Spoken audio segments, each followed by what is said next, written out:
Geography খুব important, এখান থেকে বহু কোশ্চেন আসবে। ডব্লিউবিসি এর প্রিলিতে থাকে 25 নম্বর কোশ্চেন, আর এমনি পরীক্ষায় 10টা থেকে তো থাকেই, 8টা থেকে 10টা কোশ্চেন ইন্ডিয়ান জিওগ্রাফিতে থাকে।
মোটামুটি আমাদের ইন্ডিয়া বুঝে গেল। এটা হলো নর্থ, এটা হলো সাউথ, এটা হলো ইস্ট, এটা হলো ওয়েস্ট। নর্থে কত থেকে আছে আর সাউথে কত আছে? ভারত কোন গোলার্ধে অবস্থিত? উত্তর গোলার্ধে অবস্থিত। 8.4 ডিগ্রি নর্থ, 8.4 ডিগ্রি নর্থ থেকে শুরু করে আছে কত পর্যন্ত? 37 ডিগ্রি। এই একদম উপরের এই পয়েন্টটা হলো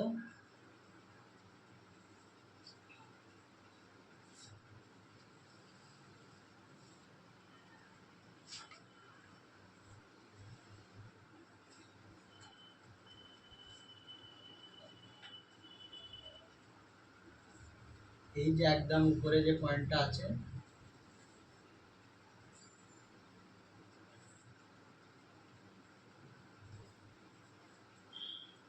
এটা হলো আমাদের কি লাদাখ। এই পোর্শনটার নাম কি? লাদাখ। লাদাখ হলো আমাদের এখন একটা কেন্দ্রশাসিত অঞ্চল। জম্মু কাশ্মীরকে দুটো ভাগ করা হয়েছে, দুটো কেন্দ্রশাসিত অঞ্চলে, একটা হলো লাদাখ আর একটা হলো জম্মু কাশ্মীর। আগে ছিল জম্মু কাশ্মীর একটা রাজ্য, এবং 370 ধারা অনুসারে এই রাজ্যটা অনেক সুযোগ সুবিধা ভোগ করত। কিন্তু 370 ধারা ওঠানোর পরে 370 ধারার মধ্যে উঠেছে, তার সঙ্গে আরো ছিল রাজ্য পুনর্গঠন যে আইনটা যে ছিল, সেই আইন অনুসারে জম্মু কাশ্মীর রাজ্যটাকে দুটো ভাগ করে দিয়ে দুটো কেন্দ্রশাসিত অঞ্চলে গেল, একটা হলো লাদাখ আর একটা হলো কি জম্মু কাশ্মীর। জম্মু কাশ্মীরটা কেন্দ্রশাসিত অঞ্চল, কিন্তু সেখানে ভোট হয়, রিসেন্ট ওখানে ভোট আছে। দীর্ঘ 4-5 বছর পরে 2019 সালে পাস হয়েছিল জম্মু কাশ্মীর বিল, আইনটা হয়েছিল। সেই আইনের পরে এত বছর পরে আমাদের এই কাশ্মীরে এই ভোট হবে। জম্মু কাশ্মীর, এই যে লাদাখ, লাদাখের এটা কত ডিগ্রিতে আছে? 37 ডিগ্রি 6 মিনিট নর্থে আছে। তাহলে ভারত হলো কোন গোলার্ধে অবস্থিত? উত্তর গোলার্ধে অবস্থিত। উত্তর গোলার্ধে মানে আগের দিন আমি বলেছিলাম, এই যদি আমাদের পৃথিবী হয়, এটা হলো আমাদের কি 0 ডিগ্রি। এটাকে কি বলে?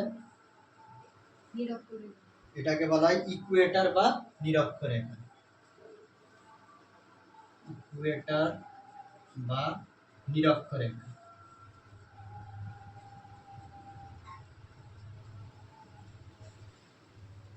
তাহলে ভারত শুরু হচ্ছে কত থেকে? 8.4 ডিগ্রি থেকে 8°4' থেকে শুরু হচ্ছে, 8°4'। আর এটা হলো 37°6'। একটা পয়েন্ট মানে হলো কি মিনিট, আর দুটো পয়েন্ট, দুটো ড্যাশ মানে কি, এটা হলো ডিগ্রি। একটা মাথায় দিলে তাকে আমরা কি বলবো, মিনিট। আর দুটো দিলে তাকে আমরা কি বলবো, সেকেন্ড। এটা হলো কোনো অবস্থান নির্ণয়ের পদ্ধতি। তাহলে 8°4' নর্থ। তাহলে এটা যদি 0° হয়, আর এর উপরে আমরা যদি যাই, এটা হলো আমাদের 33°, 23°,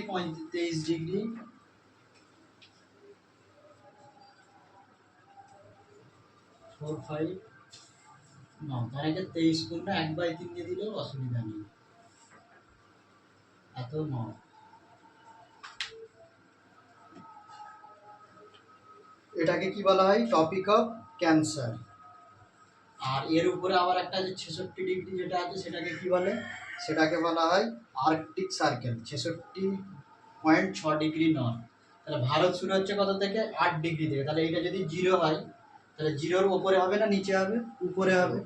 তাহলে 0, এইটা যদি 23 হয়, 0, 5, 10, 15, 20, এটা 23 যদি আমরা ধরি, তাহলে এটা হলো 5 আর 10। তাহলে এইখান থেকে ইন্ডিয়া শুরু হচ্ছে, গিয়ে আমার কত শেষ হচ্ছে, 37°6'। 37°6' মানে 23-এর উপরে চলে যাবে, আর 66 নিচে। মানে ভারতটা অ্যাকচুয়ালি অবস্থিত কার মধ্যে, ইকুয়েটর, নিরক্ষরেখা, আর একটা হলো আর্কটিক সার্কেল। আর্কটিক সার্কেল মানে হলো 66.6° নর্থ। এটা একটা কোশ্চেন হতে পারে। ভারত দুটোর মধ্যে অবস্থিত, একটা হলো কি ইকুয়েটর থেকে, ইকুয়েটর মানে হলো কত, 0°, তার উপরে 8°, আর শেষ হচ্ছে কত, 37°6'। আর আমার আর্কটিক সার্কেল হলো কত, 66.6°। 66.6°-র কম হলো 37। তাহলে ভারত এইটুখানি রিজিয়নের মধ্যে অবস্থিত। তাহলে ভারতের মধ্যে দিয়ে কোন জায়গায় গেছে, টপিক অফ ক্যান্সার। আর ঠিক তেমন ভাবে নিচে আমাদের কি থাকবে, টপিক অফ ক্যাপ্রিকন, তার নিচে থাকবে অ্যান্টার্কটিক সার্কেল, আর তারপরে এটা হলো আমাদের, এটা হলো উত্তর মেরু, নর্থ পোল, আর এটা হলো সাউথ পোল। পরীক্ষায় বিভিন্ন রকম ভাবে প্রশ্ন আসবে, বুঝে সুঝে করতে হবে। ওই জন্য কনসেপ্ট ভুলের ক্ষেত্রে ক্লিয়ার রাখা খুব জরুরি। তার ভারতের সবচেয়ে উত্তরে কোন রাজ্য অবস্থিত, ভারতের উত্তরে সবচেয়ে রাজ্য অবস্থিত হলো জম্মু কাশ্মীর। আর ভারতের সবচেয়ে উত্তরে কোন ভারতের অংশ অবস্থিত, তাহলে বলতে হবে ভারতের লাদাখ হলো কেন্দ্রশাসিত অঞ্চল, সেই কেন্দ্রশাসিত অঞ্চল অবস্থিত, ইউনিয়ন টেরিটরি লাদাখ অবস্থিত। লাদাখের সবচেয়ে উপরের পয়েন্টটার নাম কি, এটার নাম কি বলে, ইন্দিরা কল, ইন্দিরা কল। আর সব থেকে দক্ষিণের পয়েন্টটাকে কি বলা হয়, কন্যাকুমারী, কন্যাকুমারী। এটা হলো মূল ভূখণ্ড, কন্যাকুমারী। আজকে এইটুখানি থাকবে। আরো এর মধ্যে অনেক কিছু পয়েন্ট, আরো সেগুলো পরে আলোচনা একদিন করেছিলাম আমি, সেগুলো পরে আলোচনা করা যায়। ভারতের অক্ষাংশের দিক দিয়ে ইস্টে কত আছে, ওয়েস্টে কত আছে।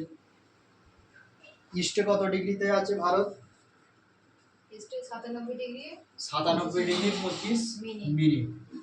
97°25'। ইস্ট। এখানে কোন রাজ্য পড়ছে আমাদের, অরুণাচল প্রদেশ। অরুণাচল প্রদেশ হলো আমাদের, এই যে এই পোর্শনটা অরুণাচল প্রদেশ, এইখানটা হলো অরুণাচল প্রদেশ। এই অরুণাচল প্রদেশের শেষ পয়েন্টটার নাম হলো কিবিতু। আর সব থেকে পশ্চিম দিকের অংশটা হলো আমাদের হলো গুজরাটের গুয়াহারমোটা। এর এটা কত ডিগ্রিতে আছে, 68°, 68°7' মধ্যে এটা পড়ছে, 68°7'। তাহলে ভারত হলো আমার পূর্ব গোলার্ধে অবস্থিত, এটা 68°7' ইস্ট, আর এটা হলো 97°25' ইস্ট। এর মধ্যে ভারত পড়ছে। ভারত অ্যাকচুয়ালি হলো পূর্ব গোলার্ধে অবস্থিত দ্রাঘিমা অনুসারে, আর অক্ষাংশ অনুসারে ভারত হলো উত্তর গোলার্ধে অবস্থিত। অক্ষরেখার গুরুত্ব কেন আছে? যে অঞ্চলটা নিরক্ষরেখার উপরে থাকবে, কোনো দেশ যদি নিরক্ষরেখার উপর অবস্থিত হয়, সেইখানে কি হবে, সূর্যের আলো লম্বভাবে কিরণ দেবে। প্রচুর সূর্যের আলো পড়ার ফলে কি হবে, প্রচুর সেখানে মেঘ তৈরি হবে। প্রচুর সমুদ্র আছে, সমুদ্রের উপর সূর্যের আলো পড়লো, সেইখান থেকে জলীয় বাষ্প হলো, সেই জলীয় বাষ্প থেকে মেঘ তৈরি হবে। মেঘ হওয়ার ফলে কি হবে, প্রচুর বৃষ্টি হবে। প্রচুর বৃষ্টি হলে সেইখানে কি হবে, প্রচুর ঘন সবুজ বন জঙ্গল তৈরি হবে। আর যত বন জঙ্গল তৈরি হবে তত সেখানে জীবজন্তু থাকবে। সেইখানে তখন আমরা সেইগুলোকে বলবো বায়োডাইভার্সিটি। আমরা এগুলো পড়বো সারা ভারতবর্ষে এবং সারা পৃথিবীতে কতগুলো বায়োডাইভার্সিটি আছে। এখন আজকে আমরা মেনলি দেখব কি, ভারতবর্ষকে অনেকগুলো ভাগে ভাগ করা যায়। একটা হলো নর্থার্ন মাউন্টেন, মানে ভারতের পার্বত্য অঞ্চল, যেখানে আমাদের হিমালয়, কাঞ্চনজঙ্ঘা সব নাম শুনেছি, সেইগুলো নিয়ে আলোচনা করবো আজকে। তাহলে ভারতকে পুরো ভূপ্রকৃতিগতভাবে ভাগ করলে মেনলি আমরা যদি ভাগ করি তাহলে কি পাবো, একটা হলো নর্থার্ন মাউন্টেন প্লেন বা উত্তরের পার্বত্য অঞ্চল।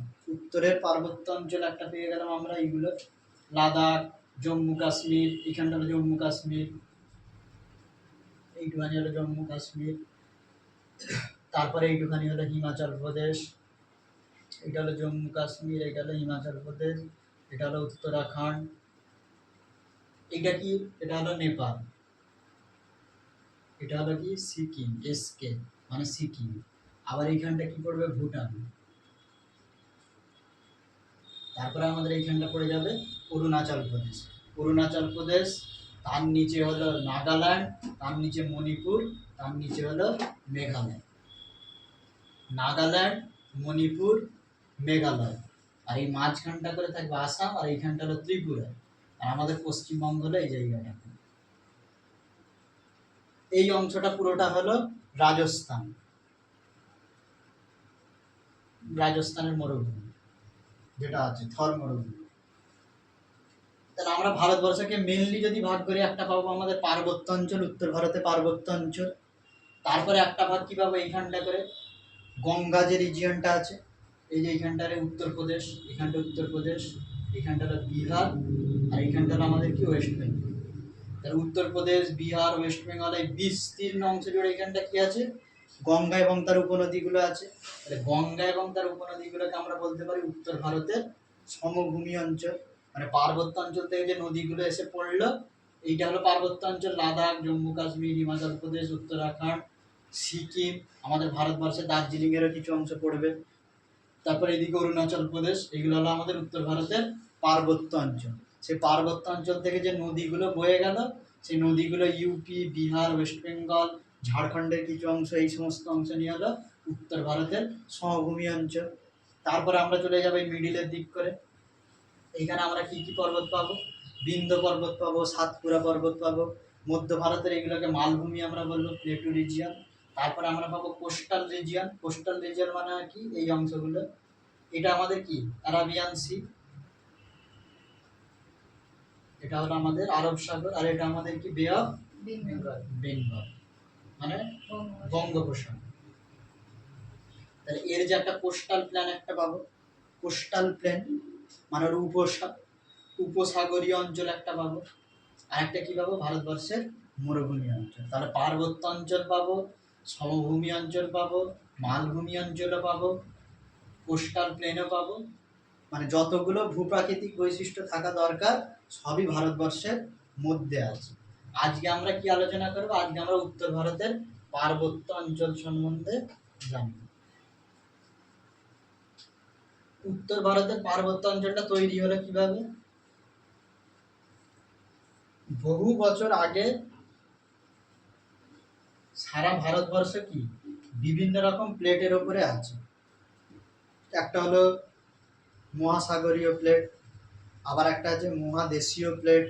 বিভিন্ন প্লেটের ওপরে সারা পৃথিবীর ভূখণ্ডটা আছে, এবং এই প্লেটগুলো কি হয়, নিচে খুব কম গতিতে চলাফেরা করে। যখন দুজনের কাছাকাছি চলে আসে কি হয়, তারা ওইখান থেকে ভূমিকম্প তৈরি হয়ে লাভা বেরিয়ে যায়। যদি শিরা যদি ঠিকঠাক না হয় তাহলে লাভা হিসাবে বেরিয়ে যাবে। তা হিমালয়টা আমাদের তৈরি হয়েছিল কিসের মাধ্যমে, ভারত সাগরীয় প্লেট, আরেকটা হলো আমাদের ইউরেশিয়া প্লেট। এই দুটো প্লেট, একটা ছিল ইউরেশিয়া মানে ইউরোপ আর এশিয়া, তাকে বলে ইউরেশিয়া প্লেট, আর একটা হলো ভারত ইন্ডিয়ান প্লেট। এই দুটো প্লেট কি হয়, উপরে গিয়ে এইখানটা করে কলিশন হয়। কলিশন মানে হলো সংঘর্ষ হয়।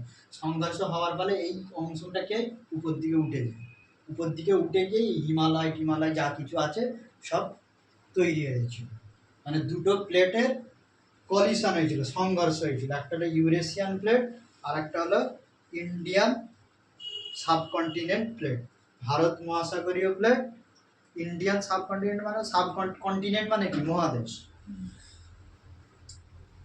ইন্ডিয়ান প্লেটও আর একটা হলো ইউরেশিয়ান প্লেট। ইন্ডিয়ান প্লেট আর একটা ছিল ইউরেশিয়া প্লেট। এই দুটো প্লেট কি হয়, সংঘর্ষ হয়।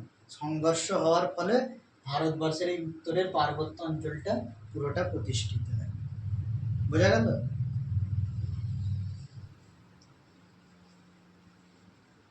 কিভাবে সংঘর্ষ হয়েছিল না হয়েছিল সব কিছুই পড়ানো হবে আস্তে আস্তে।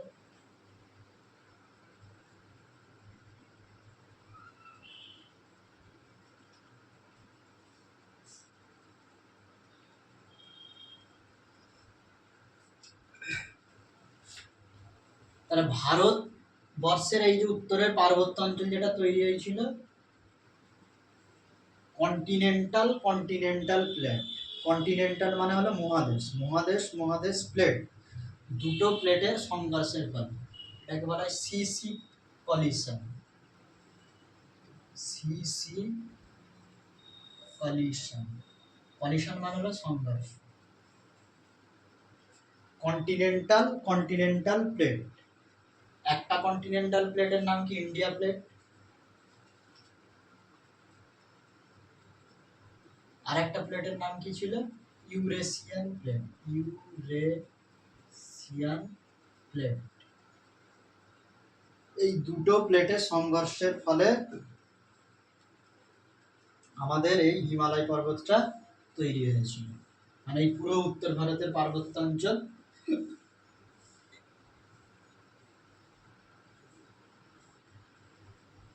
এইটা কি, বাংলাদেশ।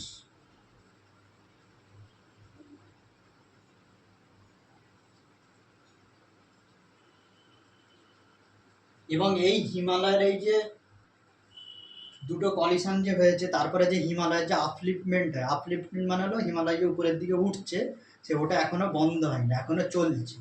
ওই জন্য এটাকে বলা হয় ইয়ং।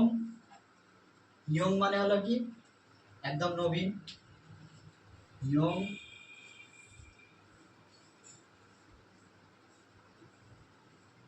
Fold mountain.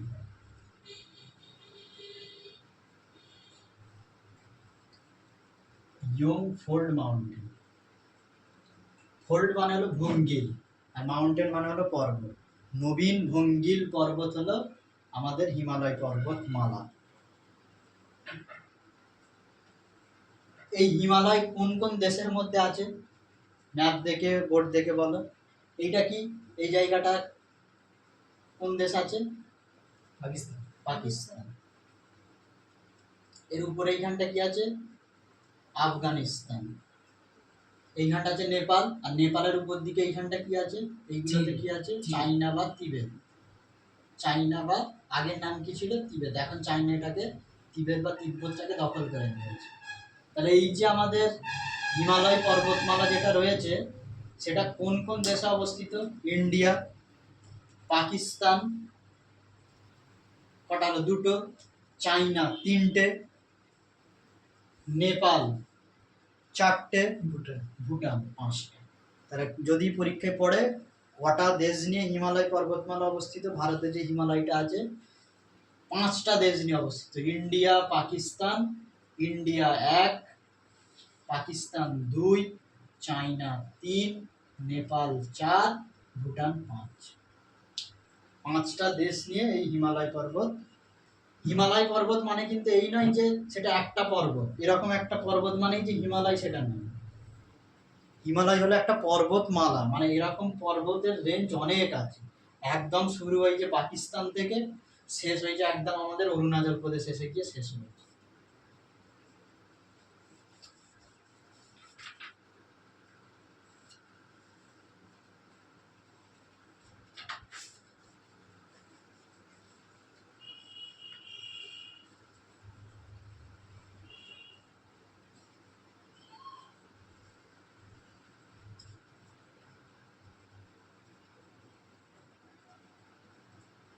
হিমালয় পর্বতমালাকে বিভিন্ন নামে পরিচিত আছে।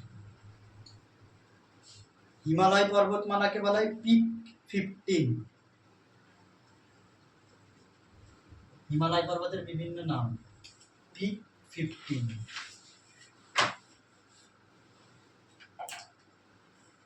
হিমালয় পর্বতমালার একটা নাম হলো পিক 15।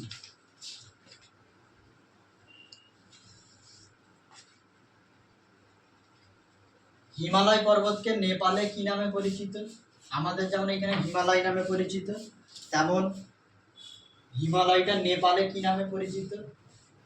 নেপালের নাম হলো সাগর মাতা।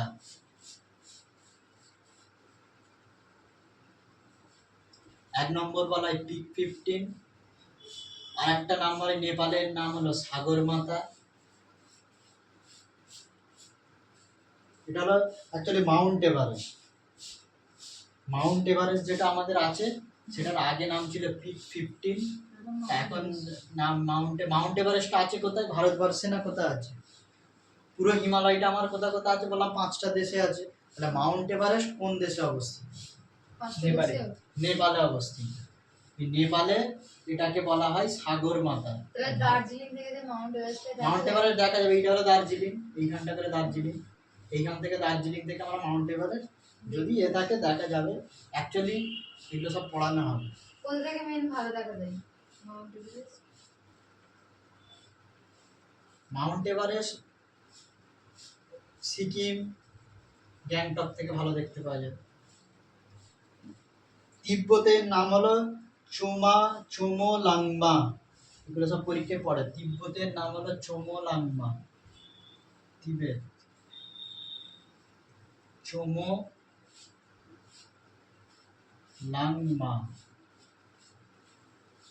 নেপালে সাগর মাতা নামে পরিচিত, এটা বহুবার এসেছে। এই মাউন্ট এভারেস্টকে তখনকার যে সার্ভেয়ার ছিল, মানে যেই সব মাপতো আর কি, এভারেস্ট তার নাম ছিল, তার নাম অনুসারে এর নাম হয়েছে পিক 15 এর নাম হয়েছে মাউন্ট এভারেস্ট। এরপরে আমাদের জানতে হবে কি, এই আমাদের হিমালয় পর্বতমালা কোন কোন আমাদের ভারতবর্ষের রাজ্যে অবস্থিত। 1 নম্বর হলো লাদাখ, ইউনিয়ন টেরিটরি।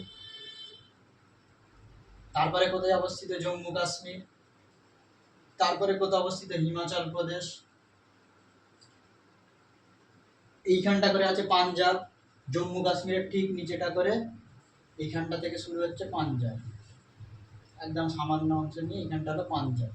পাঞ্জাবেও আছে কিছুটা, পাঞ্জাবে আছে। তারপরে এইদিকে চলে এলে উত্তরাখণ্ডে পাবো আমরা। তারপরে আবার এইদিকে চলে এলে আস্তে আস্তে আমরা নেপালে পাবো। নেপালের পর আমরা পাবো সিকিম। সিকিমের পর আমরা পাবো ভুটান। আমাদের ওয়েস্ট বেঙ্গলেও কিছুটা আছে। তারপরে এইদিকে আমরা গিয়ে পাবো অরুণাচল প্রদেশ। তারপরেও মেঘালয়, আসামে কিছুটা কিছুটা করে আছে, ওগুলো অতটা ইম্পর্টেন্ট না। মেনলি আমাদের এই রাজ্যগুলো সম্বন্ধে এবার আমরা দেখব কিভাবে হিমালয়কে আছে। উত্তরের পার্বত্য অঞ্চল। উত্তরের পার্বত্য অঞ্চলকে কিছু কিছু বিজ্ঞানীরা দৈর্ঘ্য বরাবর করেছে, দৈর্ঘ্য বরাবর ভাগ করেছে, মানে অক্ষাংশ বরাবর। দৈর্ঘ্য বরাবর মানে কি? উত্তর থেকে দক্ষিণে। আর একটা হলো কি প্রস্থ বরাবর। প্রস্থ বরাবর মানে হলো পূর্ব থেকে পশ্চিমে বা পশ্চিম থেকে পূর্ব, যা খুশি আমরা বলতে পারি। হিমালয় পর্বতমালাটা উত্তর থেকে দক্ষিণে দৈর্ঘ্য বরাবর বিভাজন করা যায়, আবার পূর্ব থেকে পশ্চিমে প্রস্থ বরাবর হিমালয়কে আমরা ভাগ করতে পারি।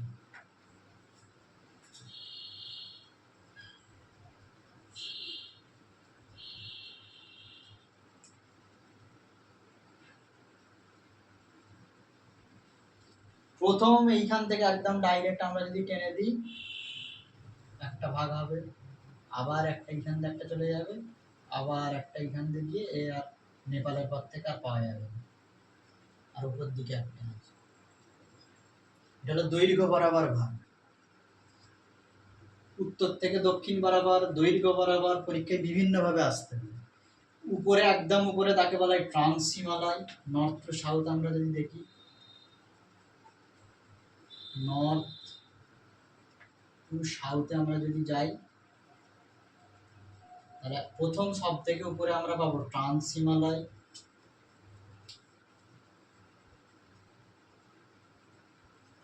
তার নিচে আমরা পাবো গ্রেটার হিমালয়,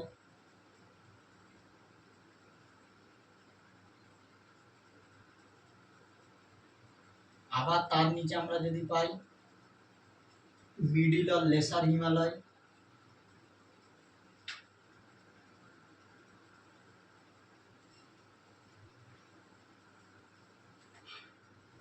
আর একদম নিচে আমরা পাবো শিবালিক।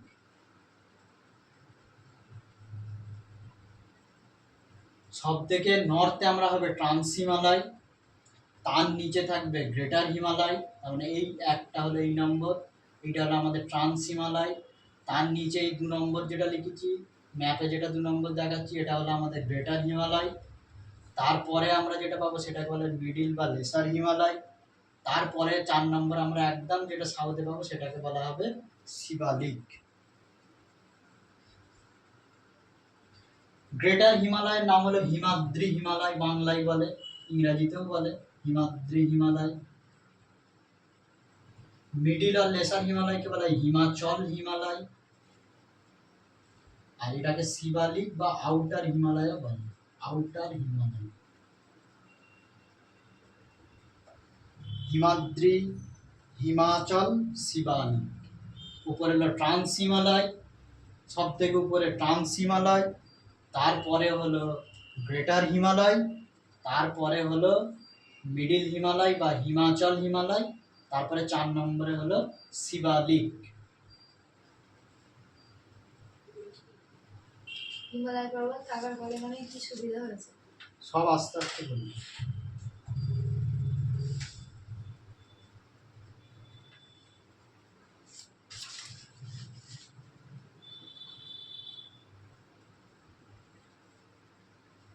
এবার আমরা দেখবো ট্রান্স হিমালয় কোন জায়গাটাকে আমরা বলি।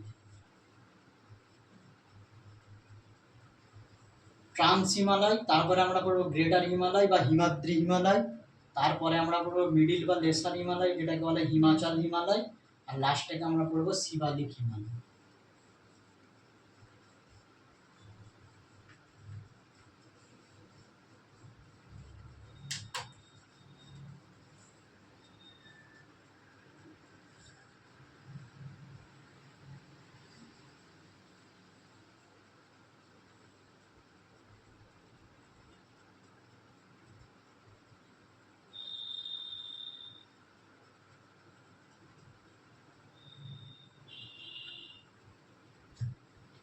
একদম উপরে ট্রান্স হিমালয় আছে কারাকোরাম, কারাকোরাম নাম শোনা আছে? তার নিচে আছে লাদাখ, কারাকোরাম, তারপরে নিচে আছে লাদাখ, আর তারপরে নিচে আছে জাসকার। কারাকোরাম, লাদাখ, জাসকার, সব মোটামুটি লাদাখ রিজিয়নেই অবস্থিত। তাহলে 1, 2, 3 ট্রান্স হিমালয়ে আমরা পড়বো কি কি? কারাকোরাম সব থেকে উপরে, এটাকে আমরা বলতে পারি N1, মানে নর্থ। ট্রান্স হিমালয়ের সব থেকে নর্থ, টি মানে হলো ট্রান্স হিমালয়, এসব কোনো বইয়ে পাওয়া যাবে না। সব থেকে উপরে আছে নর্থ, ওই জন্য হলো এন, আর সব থেকে উপরে আছে মানে 1, TN1, সব থেকে হলো কারাকোরাম। ট্রান্স হিমালয়ের প্রথম সবচেয়ে উত্তরে আছে কারাকোরাম, 2 নম্বরে আছে কি? লাদাখ, এটাকে আমরা বলবো TN2। টি মানে ট্রান্স হিমালয়, এন মানে হলো নর্থের দিকে, 2 নম্বরে আছে লাদাখ, আর 3 নম্বরে আছে জাসকার। জাসকারটা হলো TN3। এটা হলো আমাদের ট্রান্স হিমালয়। এবার এইগুলো সম্বন্ধে ডিটেলস আমরা পড়বো পরে। আগে আমাদের অবস্থানগুলো, হিমালয়টাকে আগে পুরো মাথায় আমাদের প্রথমে সেট করে নিতে হবে যে কোথায় কোনটা আছে। কারাকোরাম সব থেকে উপরে আছে, একদম উপরে আছে এইখানটা কারাকোরাম, তারপরে আছে লাদাখ, তারপরে আছে জাসকার। এইগুলো হয়ে গেল আমাদের ট্রান্স হিমালয়ের মধ্যে, এইগুলো আমরা পেয়ে গেছি।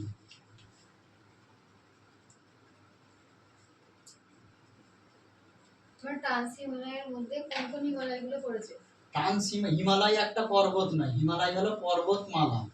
বিভিন্ন পর্বত রেঞ্জ আছে। রেঞ্জ মানে কি, একটা সিঙ্গেল পর্বত এরকম হয়ে গেল তা নয়, এরকম বহু পর্বত মিলে কখনো কন্টিনিউয়াস আছে, কখনো ডিসকন্টিনিউয়াস আছে, কখনো কন্টিনিউয়াস যাচ্ছে রেঞ্জগুলো, কখনো কিছুটা এখানে আছে, কিছুটা অন্য জায়গায় আছে।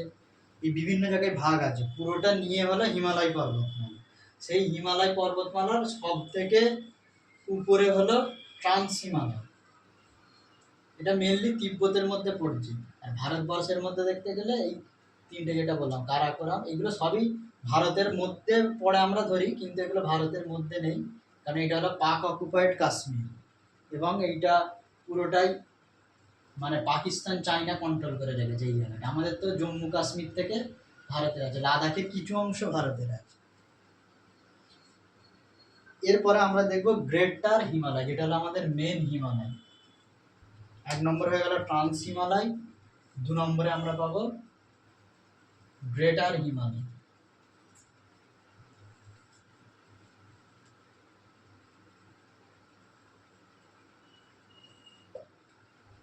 গ্রেটার হিমালয়ের মধ্যেই আমাদের যত মাউন্ট এভারেস্ট থেকে শুরু করে সব কিছু আছে। সব থেকে উঁচু হাইয়েস্ট হলো ট্রান্স হিমালয়ের থেকেও সব থেকে উঁচু হলো গ্রেটার হিমালয়, তারপরে হবে মিডল হিমালয়, তারপরে হবে শিবালিক। সব থেকে উঁচু হলো হাইয়েস্ট পিকগুলো সব কোথায় আছে, গ্রেটার হিমালয়ে আছে।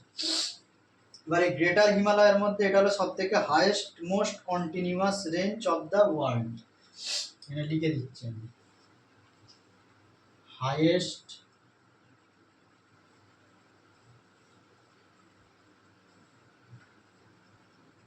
মোস্ট কন্টিনিউয়াস, কন্টিনিউয়াস মানে হলো একদম পরপর, highest continuous range of world.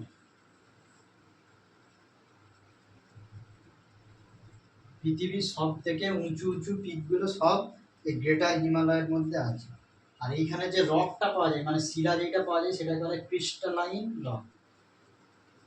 Crystalline rock, rock অনেক রকম হয়, ক্রিস্টালাইন হয়, অ্যামরফাস হয়, সেমি ক্রিস্টালাইন হয়। যত ক্রিস্টালাইন হবে তত শক্ত হবে, তত কঠিন, পাথুরে একদম, খুবই শক্ত। হাইয়েস্ট মোস্ট কন্টিনিউয়াস রেঞ্জ এই গ্রেটার হিমালয় আছে, এবং এর যে রক, যে শিলা যেগুলো আছে, সেগুলো হলো সব একদম ক্রিস্টালাইন রক। এর উচ্চতম শৃঙ্গগুলোর মধ্যে কি কি পড়বে? এক নম্বর হলো মাউন্ট এভারেস্ট। গ্রেটার হিমালয়ের মধ্যেই পড়ে মাউন্ট এভারেস্ট। একটু আগে লিখিয়ে দিয়েছি মাউন্ট এভারেস্ট সম্বন্ধে, যেগুলো পরীক্ষায় আসে। মাউন্ট এভারেস্ট কোথায় অবস্থিত? নেপালে অবস্থিত। নেপালে মাউন্ট এভারেস্ট কি নামে পরিচিত? সাগর মাথা নামে পরিচিত। এর আগে নাম ছিল পিক 15, পরে এটাকে সার্ভেয়ার, সার্ভেয়ার মানে কি, যেই সমস্ত জায়গা মাপা, এই সমস্ত কাজগুলো যারা করে তাদেরকে বলে সার্ভেয়ার। সে মাউন্ট এভারেস্ট সার্ভেয়ার যে ছিল তার নাম হলো এভারেস্ট, তার নাম অনুসারে এই নেপালে এই শৃঙ্গটার নাম হয়ে গেছে কি, মাউন্ট এভারেস্ট। তারপরে আছে কাঞ্চনজঙ্ঘা। কাঞ্চনজঙ্ঘাটা কোথায়? মাউন্ট এভারেস্ট হলো নেপালে। কাঞ্চনজঙ্ঘাটা কোথায় অবস্থিত? কাঞ্চনজঙ্ঘাটা এই দিকে না এই দিকে? গ্রেটার হিমালয় তো এইখান থেকে শুরু হচ্ছে, শুরু হয়ে একদম শেষ হচ্ছে একদম অরুণাচল প্রদেশ পর্যন্ত। তাহলে আমাদের নেপালের এইখানটা হলো আমাদের মাউন্ট এভারেস্ট। আর কাঞ্চনজঙ্ঘাটা কোথায় অবস্থিত? কাঞ্চনজঙ্ঘাটা হলো সিকিম আর নেপালের ঠিক বর্ডারে, কিছুটা ভারতে কিছুটা নেপালে, এই ঠিক এরকম বর্ডার জায়গা করে আছে আমাদের কাঞ্চনজঙ্ঘা, সিকিম আর নেপালে। ওই জন্য ভারতবর্ষের উচ্চতম শৃঙ্গের নাম হলো কি, কাঞ্চনজঙ্ঘা। তাহলে এক নম্বর হলো মাউন্ট এভারেস্ট, দু নম্বর হলো কি, কাঞ্চনজঙ্ঘা। কাঞ্চনজঙ্ঘা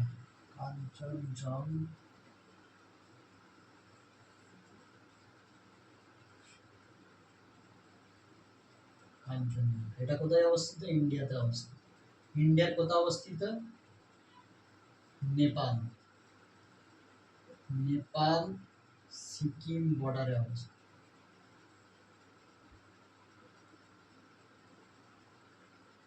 কাঞ্চনজঙ্ঘা। 3 নম্বর হলো মা কালু, এটা নেপালে অবস্থিত। এগুলো সব হলো হিমালয়ের সব সর্বোচ্চ শৃঙ্গের মধ্যে পড়ে মা কালু। মা কালু এভারেস্টের উচ্চতা কত? 8,848। কাঞ্চনজঙ্ঘার উচ্চতা হলো 8,598। এটা হলো 8,848, সব থেকে উঁচু 8,848। আচ্ছা, তারপরে হলো আমাদের কাঞ্চনজঙ্ঘা হলো 8,598। 8,598, এটা আমাদের ভারতবর্ষের সিকিমে অবস্থিত। সিকিম আর নেপালের বর্ডারে কাঞ্চনজঙ্ঘা।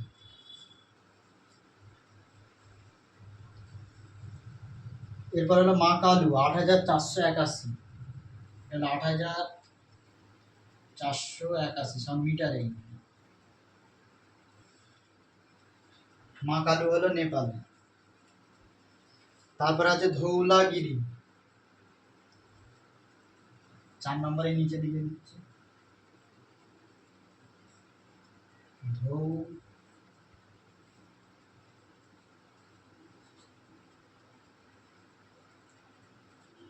ধৌলাগিরি,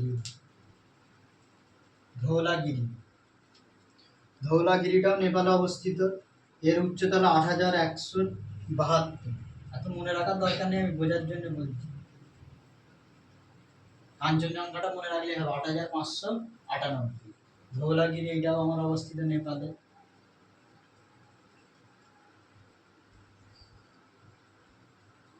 তারপরে আছে কি মানসলু,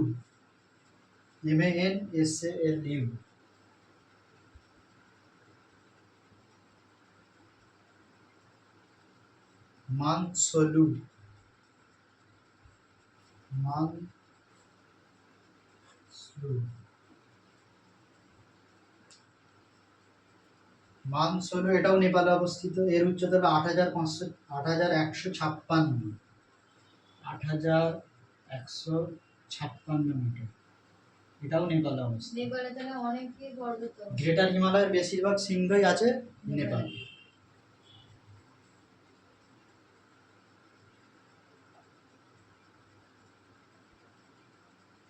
এরপর আছে অন্নপূর্ণা 8,078, এটাও নেপালে। অন্নপূর্ণা 8,078, এটাও আছে নেপালে।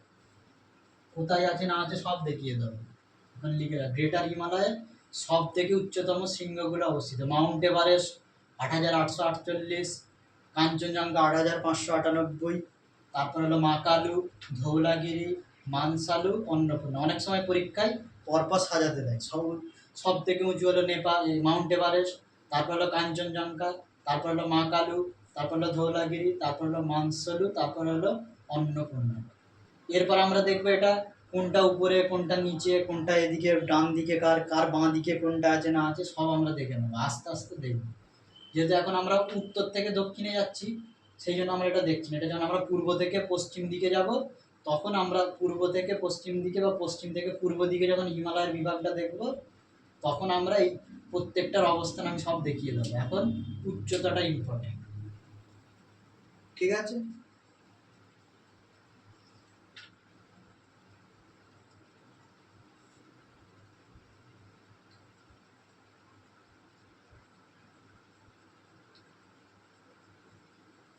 তারপরে আছে নন্দা দেবী, কামেত, বুরলা মান্ধাতা, এগুলো হলো সব আমাদের ভারতবর্ষে অবস্থিত। নন্দা দেবী, কামেতটা লিখে রাখ। নন্দা দেবী আর কামেত, এগুলো হলো আমাদের নেপালে, ভারতবর্ষ। কাঞ্চনজঙ্ঘাটা আমাদের ভারতবর্ষে 7 নম্বর।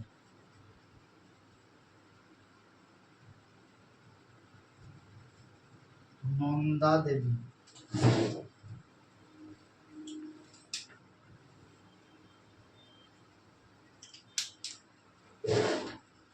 নন্দা দেবী,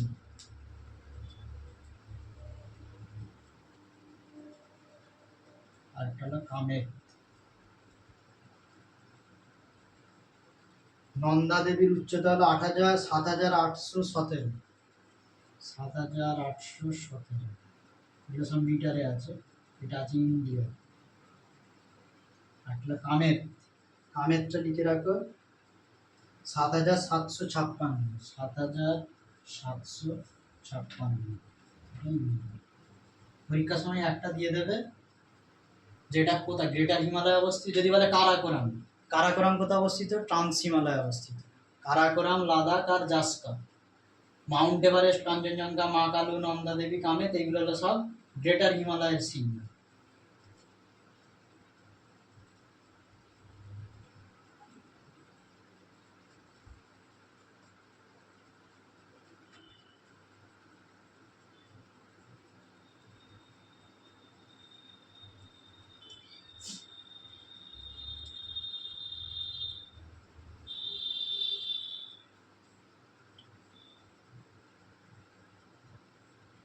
বোঝা গেছে? এরপরে আমরা কিসে চলে যাবো? তাহলে প্রথমে হলো ট্রান্স হিমালয়, তার নিচে হলো কি গ্রেটার হিমালয় বা হিমাদ্রি হিমালয়, তারপরে হলো মিডিল আর লেসার হিমালয়, বা তার নাম হলো কি হিমাচল। হিমাচল হিমালয়।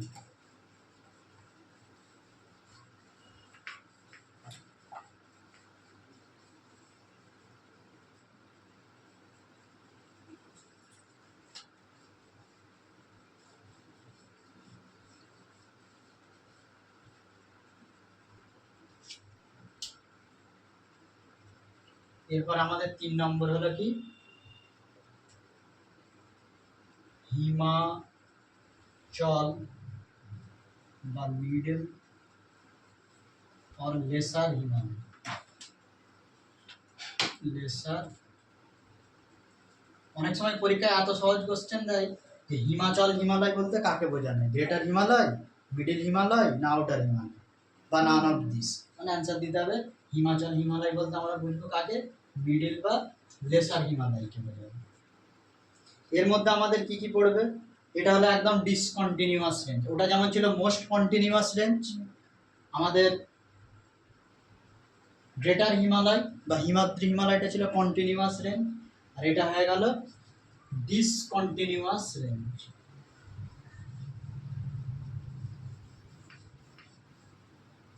এটা হলো ডিসকন্টিনিউয়াস, ডিসকন্টিনিউয়াস রেঞ্জ সব থেকে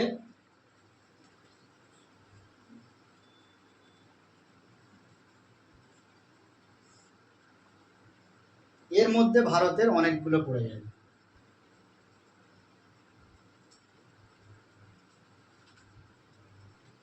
লাদাখের এইখানটা কি দেখিয়েছিলাম, ট্রান্স হিমালয়, কারাকোরাম, লাদাখ, তার নিচে হলো জাস্কর। মেনলি কোথায় অবস্থিত? লাদাখে। মানে লাদাখ আমাদের যে ইউনিয়ন টেরিটরি আছে তার মধ্যে অবস্থিত। এবার আমরা যেটা দেখব সেটা হলো আমাদের মিডিল হিমালয়ের মধ্যে কি কি পর্বতমালাগুলো আছে। মিডিল হিমালয়ের মধ্যে সব থেকে উপরে পড়বে পীরপঞ্জল,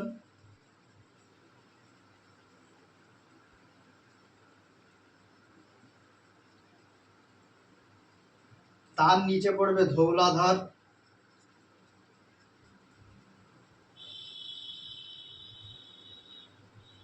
তারপরে এইখানটা করে পড়বে আমাদের কি নাগটিব্বা, তারপরে পড়বে মুসৌরি, তারপরে পড়বে কুমায়ুন,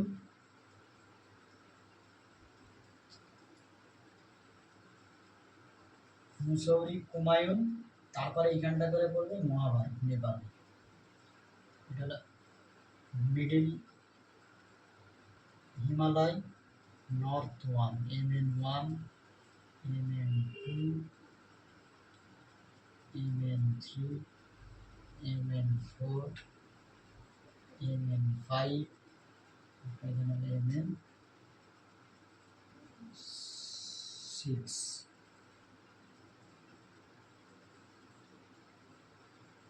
তাহলে এর মধ্যে আমরা কি কি রেঞ্জ পাচ্ছি?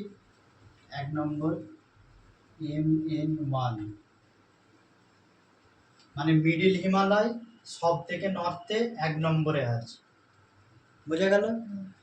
কে আছে 1 নম্বরে? পীর পঞ্জল। পীর পঞ্জল। তারপরে কি আছে? MN2, ম্যাপে যেটা দেখাচ্ছে MN1, MN2। MN2 এর মধ্যে আমার পড়বে কে? ধৌলাধর। ধৌলাধর MN2। তারপরে আমরা MN3 পড়বে। মিডিল হিমালয় উত্তর থেকে 2 নম্বরে আছে ধৌলাধর। মিডিল হিমালয় উত্তর থেকে 3 নম্বরে আছে কি? 3 নম্বরে আছে আমাদের নাগটিব্বা।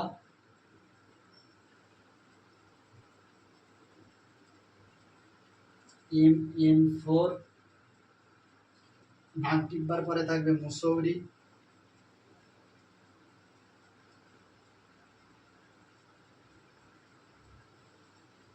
MN5 এর মধ্যে থাকবে হুমায়ুন।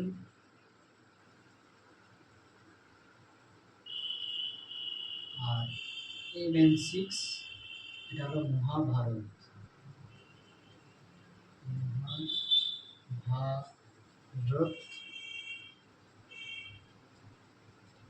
মহাভারত লেক। পীর পঞ্জল এইটা, ধৌলাধর এটা, নাগটিব্বা এটা। নাগটিব্বাটা অ্যাকচুয়ালি উত্তরাখণ্ডে অবস্থিত, মানে এই দিকটা। এটার উত্তরাখণ্ড আর এখানটা হলো হিমাচল প্রদেশ। নাগটিব্বা মানে কি হলো? নাগ মানে হলো একটা সাপ। হিন্দুদের সব বিভিন্ন রকম মনসা পুজো করে, সাপের পুজো। তেমন ওরা এখানে ওদের বেশিরভাগ পাহাড়ি অঞ্চলে কি পশুপালন একটা তাদের জীবিকা।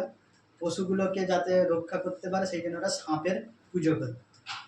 ওই সাপের পুজো থেকে সব থেকে যে উঁচু যেটা অংশ ছিল তার নাম দিয়েছিল সাপের পুজো করতে পারে। সাপের আর একটা নাম ছিল নাগ, সার্পেন্ট পিকও বলে এটাকে, যে সাপের সব থেকে উঁচু সিংহ। সেই তা থেকে হচ্ছে নাগ টিব্বা। এটা হলো ওখানকার ভাষা অনুযায়ী টিব্বা নামটা এসছে। এটা একটা সাপেদের ওখানে পুজো হয় বলে এর নাম হচ্ছে নাগ টিব্বা। তারপর হলো মুসৌরি। তাহলে পীর পঞ্জলটা আমার কোথায় অবস্থিত? জম্মু কাশ্মীরে অবস্থিত।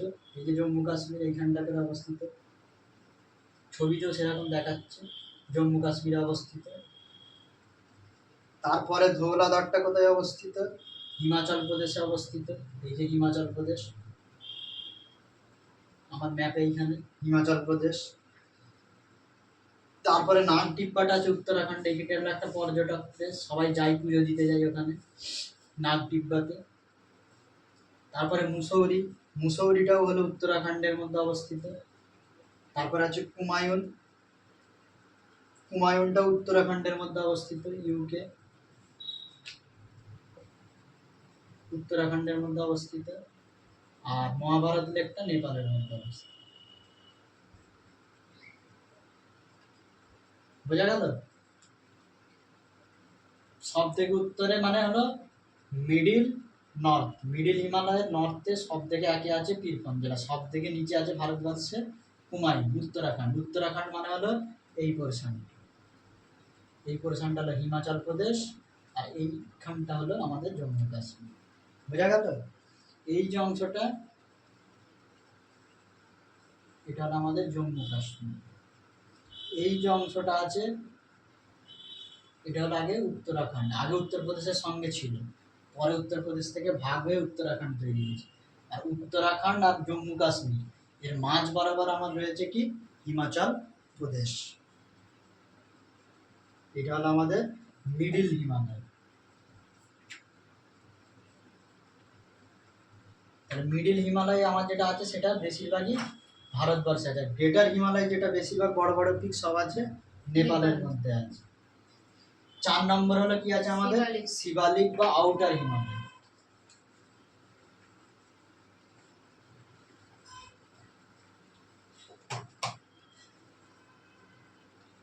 4 নম্বর হলো শিবালিক और आउटर हिमालय। শিবালিক বা আউটার হিমালয় কোথায় অবস্থিত আমাদের দেখতে হবে। প্রথমে আমাদের চলে গেছে কি গ্রেটার হিমালয়, তারপরে মিডিল হিমালয়, তারপরে হলো সিবালিক।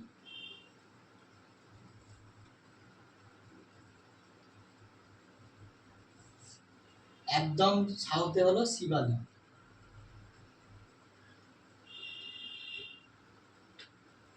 মানে শিবালিক পর্বতমালা হলো আমাদের উত্তর ভারতের সমভূমি অঞ্চল, তার একদম উপরেই হলো আমাদের শিবালিক। না বোঝা গেল না? এটা হলো তো আমাদের উত্তর ভারতের সমভূমি অঞ্চল, উত্তরপ্রদেশ, বিহার আর আমাদের পশ্চিমবাংলা মেনলি। তার উপরেই আছে আমাদের কি শিবালিক, মানে ছোট ছোট পাহাড়, তার উচ্চতাটা কম। সব থেকে বেশি উচ্চতা হলো গ্রেটার হিমালয়, তারপরে উচ্চতা হলো কার মিডিল হিমালয়, তারপরে সব থেকে ছোট ছোট পাহাড় তাদেরকে বলা হয় শিবালিক। শিবালিক হলো কি না হিমালয়ের মেন যে হিমালয় তার পায়ের দিকটা ফুট হিলস। মেন আমার গ্রেটার হিমালয় যেটা এইখানটা করে আছে, তার ঠিক নিচের অংশে মানে হিমালয়ের পায়ের দিক করে ফুট হিলসের দিকে তার যখন আপলিফটমেন্ট হয়, মানে উন্নয়ন হয়, মানে মাটি থেকে যখন ওঠে, আপলিফটমেন্ট বাংলা কি বলা যাচ্ছে না, আপলিফটমেন্ট যখন হয় তখন এই শিবালিক পর্বতমালাটা তৈরি হয়েছিল। মানে মূল যে হিমালয় তার একটা অংশ বিশেষ একে বলা যেতে পারে, মূল হিমালয়ের মধ্যেই তার একদম নিচের অংশ, সেটাকে বলা হয় শিবালিক। তাহলে প্রথম পয়েন্ট হলো আপলিফটমেন্ট অফ দ্য, এটা তৈরি হয়েছে কেন, upliftment of upliftment of foot hill of Himalaya, upliftment of foot hills of Himalaya, এই জন্য এটা তৈরি হয়েছে। এগুলো কিভাবে তৈরি হয়েছে, এই শিবালিকটা বেশিরভাগ কিভাবে হয়েছিল না, এইখানে আমাদের জম্মু কাশ্মীরের মেন নদী কি ইন্দুস, এটা হলো আমাদের পাকিস্তানে চলে গেছে সিন্ধু নদী যেটাকে বলে, যার অনুসারে ভারতবর্ষের নাম হয়েছে সিন্ধু থেকে ইন্দু, ইন্দু থেকে হয়েছে ইন্ডিয়া, বা সিন্ধু থেকে অনেকে বলে হিন্দু, তার থেকে নাম হয়েছে হিন্দুস্তান। এই যে ইন্দাস রিভার, সিন্ধু নদী, তার নিচে আছে ঝিলাম নদী, তার নিচে আছে চেনাব নদী, তার নিচে আছে রাভি, তার নিচে আছে বিয়াস, তার নিচে আছে সুতলেজ, মানে এইখানের অংশগুলো হলো নদীগুলো। তারপরে এই দিক থেকে কি নদী গেছে, গঙ্গা, তার নিচে আছে যমুনা, আর এই দিক থেকে একটা বড় নদী কে গেছে, ব্রহ্মপুত্র। ব্রহ্মপুত্র নদী এই আসামে বিরাট বন্যা ফন্যা যে হয় তার জন্য ব্রহ্মপুত্র নদীর দায়ী। এই কিছুদিন আগে ত্রিপুরায় যে বন্যা বাংলাদেশ ভেসে গেল, সেটাও একটা ব্রহ্মপুত্র নদীরও একটা বড় ভূমিকা আছে তার। তাহলে আমাদের টোটাল যে আমাদের হিমালয় থেকে তিনটে বড় বড় নদী, তিনটে, এক নম্বর হলো সিন্ধু নদী, পাকিস্তানকে পুরো পানি দিচ্ছে, এদিকে গঙ্গা পুরো ভারতবর্ষ বাংলাদেশ, আর এইদিকে কি আছে ব্রহ্মপুত্র।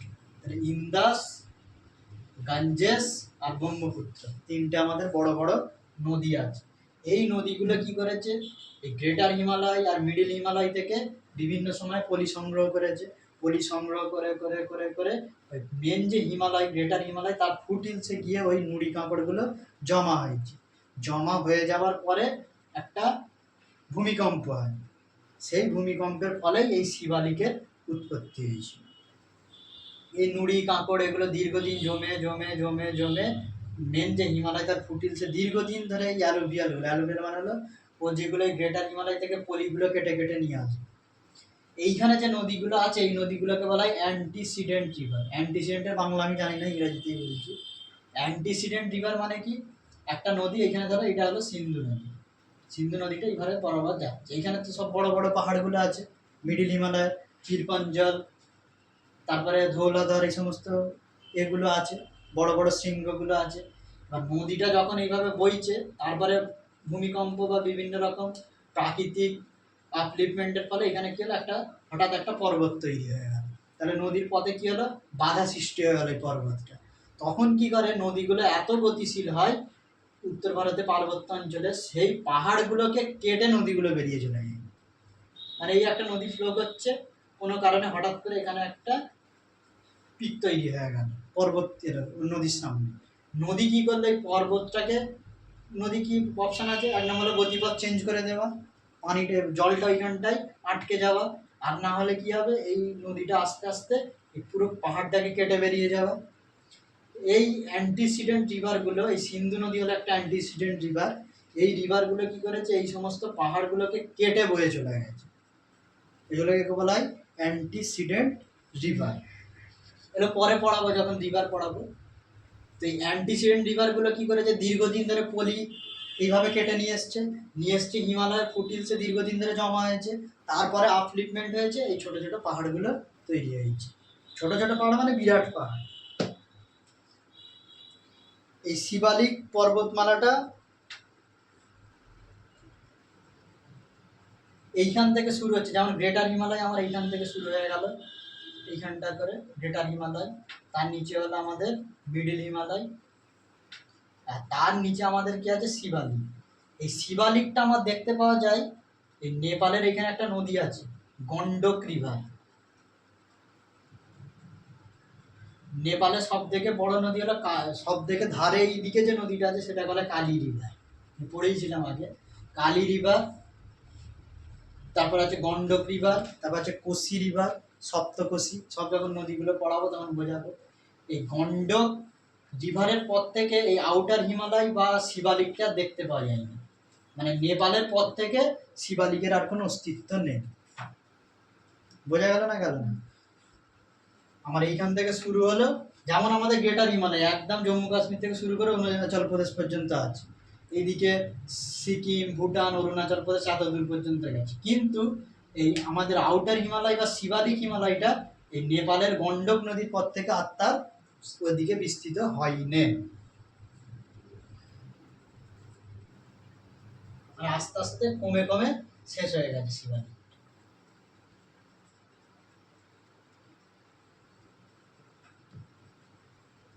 লিখে রাখো 2 নম্বর পয়েন্ট হলো ডিসঅ্যাপিয়ার আফটার গন্ডক রিভার, হলো নেপাল। নেপালের গন্ডক রিভারের পরে এর আর কোনো অস্তিত্ব নেই।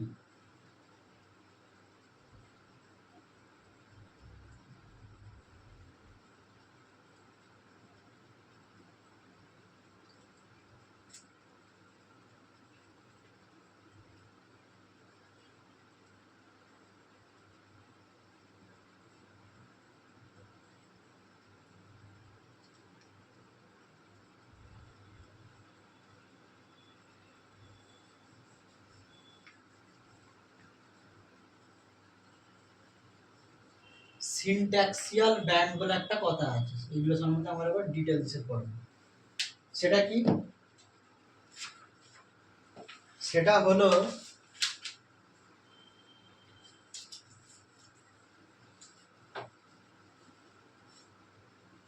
হিমালয়টা শুরু হচ্ছে এইখান থেকে, শুরু হয়ে মাঝখান দিকটা স্ফীত হয়েছে, মানে এইখানটা করে গিয়ে আবার অরুণাচল প্রদেশের পয়েন্টের কাছে গিয়ে এরকম হালকা বাঁক নিয়েছে, এই যে অরুণাচল প্রদেশের এই যে বাঁকটা আছে, এইখানটা হিমালয় সামান্য বাঁক নিয়েছে, নিয়ে এইখানটা থেকে আর হিমালয়ের কোনো অস্তিত্ব নেই।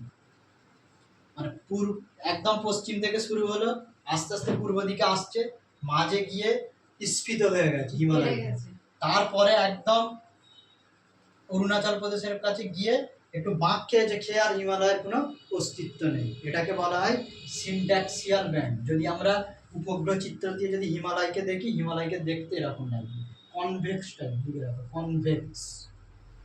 কনভেক্স মানে হলো উত্তল, উত্তল মানে হলো এইরকম, এটা বলে উত্তল। আর যদি মাঝখানটা যদি এরকম হয় তখন আমরা তাকে বলি অবতল। এটা বলে কনভেক্স, এটা বলে কনকেভ।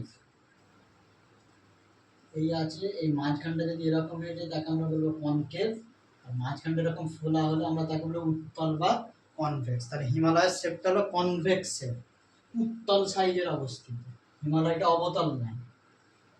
এবং এই যে বাঁকটা হিমাচল প্রদেশের নামচা বারওয়া বলে একটা জায়গার নাম আছে, এইদিকে শুরু হচ্ছে নাঙ্গা পর্বত থেকে শুরু করে নাঙ্গা পর্বত থেকে শুরু করে এখানে হলো অরুণাচল প্রদেশের নামচা বারওয়া বলে একটা জায়গা আছে, নামচা বারওয়া। নাঙ্গা পর্বত থেকে শুরু করে নামচা বারোয়া পর্যন্ত আছে। নামচা বারোয়ার পরে গিয়ে এটা হচ্ছে অরুণাচল প্রদেশ। এই অরুণাচল প্রদেশ, এই নামটা খুব ইম্পর্টেন্ট, নামচা বারোয়া। এই অরুণাচল প্রদেশের নামচা বারোয়ার কাছে গিয়েই এটা ছোট হয়ে গেছে, মানে একটা বাঁক নিয়েই হিমালয় শেষ। এটাকে বলা হয় সিনট্যাক্সিয়াল ব্যান্ড। সিনট্যাক্সিয়াল ব্যান্ড।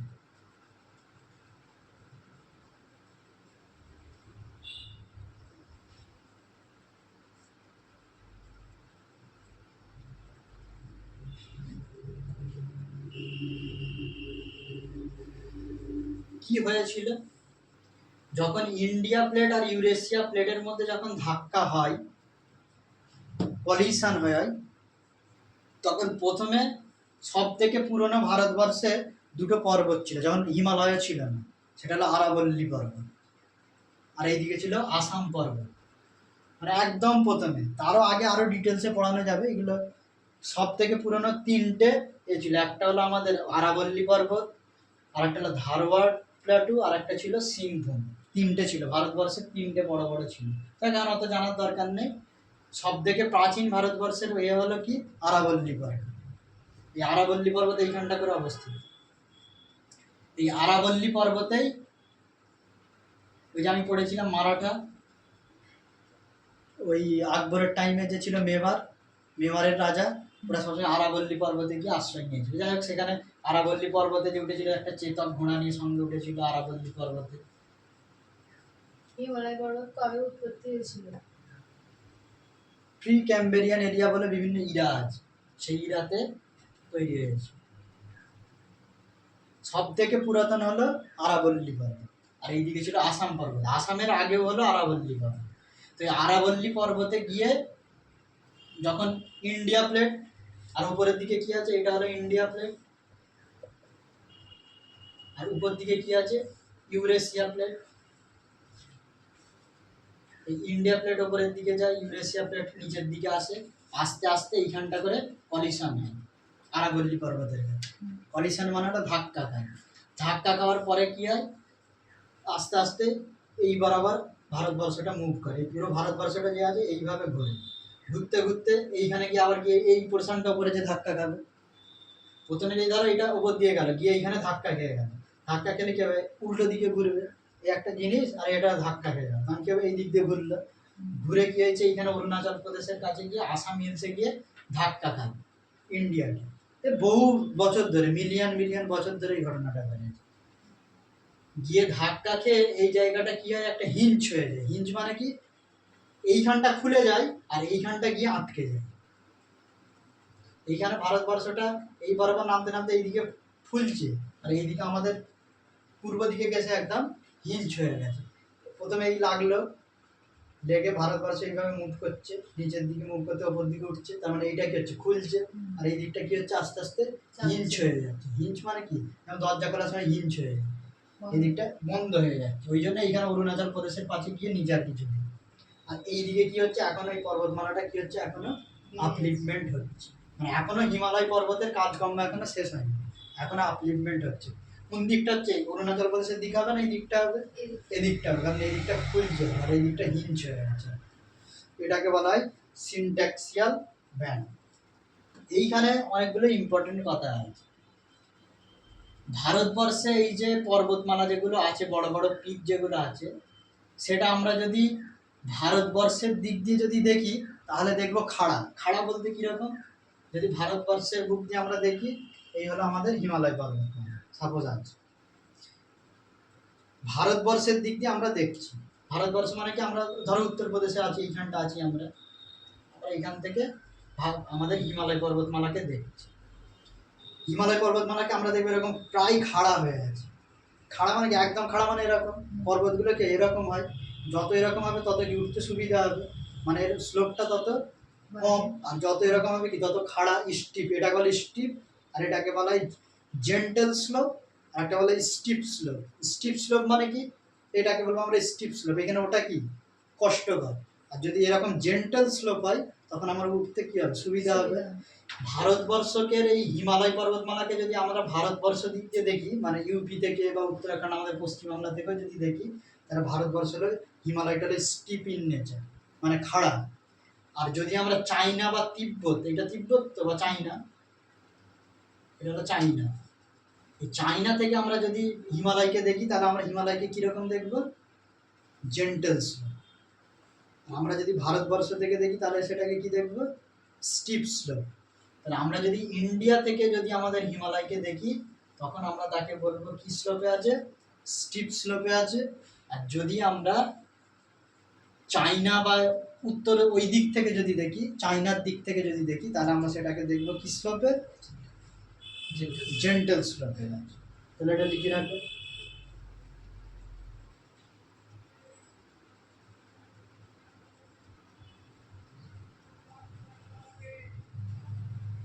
তাহলে আমরা যদি হিমালয়ের নর্থার্ন সাউথটা যদি দেখি, নর্থার্ন সাইডটা যদি দেখি তাহলে সেটা হলো আমার কি স্লোপে আছে, নর্থার্ন সাইডটা আছে স্টিপ। জেন্টেল। নর্থার্ন মানে কি, হিমালয় তো এইটা, নর্থ মানে কি ওই দিকটা, চাইনার দিকটা, চাইনার দিকটা কি আছে, জেন্টেল। আর সাউথার্ন স্লোপ মানে কি আমাদের ভারতবর্ষের দিকটা, সাউথার্ন সাইডটা আছে স্টিপ স্লোপ। ওই জন্য যখন পর্বত আরোহীরা ওঠে সবসময় ওরা কোন দিক দিয়ে উঠবে, স্টিপ স্লোপ দিয়ে উঠবে, যাতে উচ্চতাটা বেশি উঠতে পারে। চাইনার দিকে বন্ধ করা আছে বলে এই ভারতবর্ষের দিক দিয়েই ওঠে সব।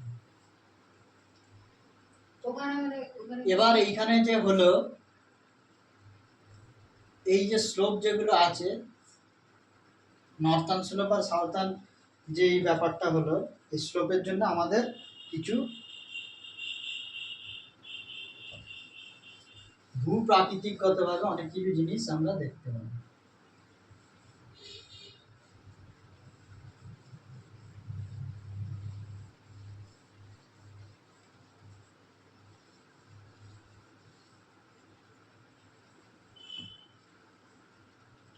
তাহলে যেইখানটা সাউথার্ন সাইড আছে সেটা খাড়া আছে, সেইখানে তাহলে এই যে বর্ষাকালে যে মৌসুমি বায়ু, তাহলে ওইখানে কি আঘাত পাবে ভালো করে, তাহলে ওইখানে কি হবে, বৃষ্টিটা কি হবে, বেশি হবে না কম হবে?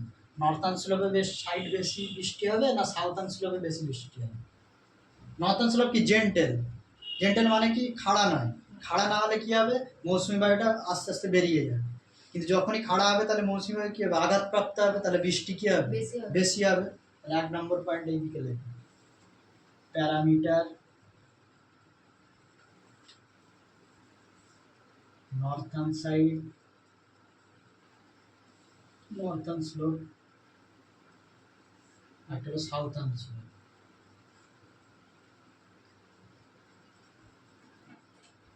প্যারামিটার 1 নম্বর কি, রেন বা বৃষ্টিপাত। নর্থার্ন স্লোপে কি হবে, হাই হবে, তাই তো, হাই হবে, লো হবে। সাউথার্ন স্লোপে হবে হাই।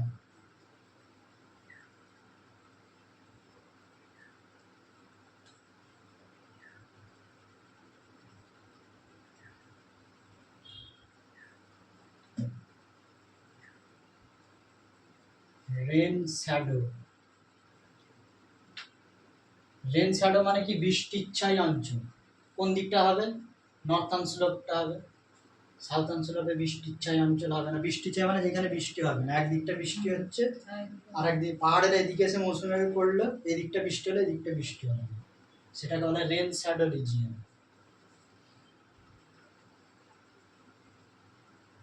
3 নম্বর হলো টেম্পারেচার, এইদিকে ভেরি কোল্ড, খুব ঠান্ডা, এইদিকে হলো তুলনামূলকভাবে হাই, খুবই কম তার থেকে হাই। 4 নম্বর কি, প্রচুর বৃষ্টিপাত হলে সেখানে প্রচুর সবুজ গাছপালা জন্মগ্রহণ করবে, তাহলে সেখানে কি হবে, বায়োডাইভার্সিটি থাকবে, মানে জীবজন্তু থাকবে, বিভিন্ন রকমের পশু পাখি থেকে শুরু করে সব কিছু, বায়োডাইভার্সিটি। বায়োডাইভার্সিটি এখানে থাকবে লো, নর্থার্ন স্লোপের ক্ষেত্রে থাকবে লো, সাউথার্ন স্লোপের ক্ষেত্রে থাকবে হাই।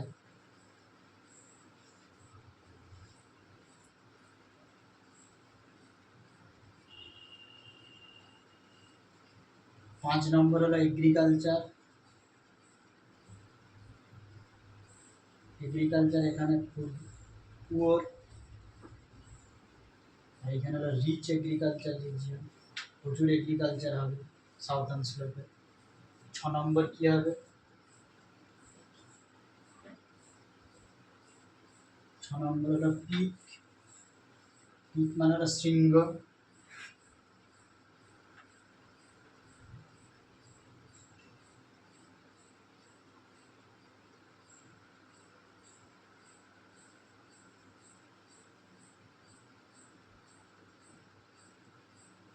এদিকে সব হাইয়েস্ট পিকগুলো আছে, আর এদিকে তুলনামূলক লোয়েস্ট পিকগুলো আছে। না দেখি সবাই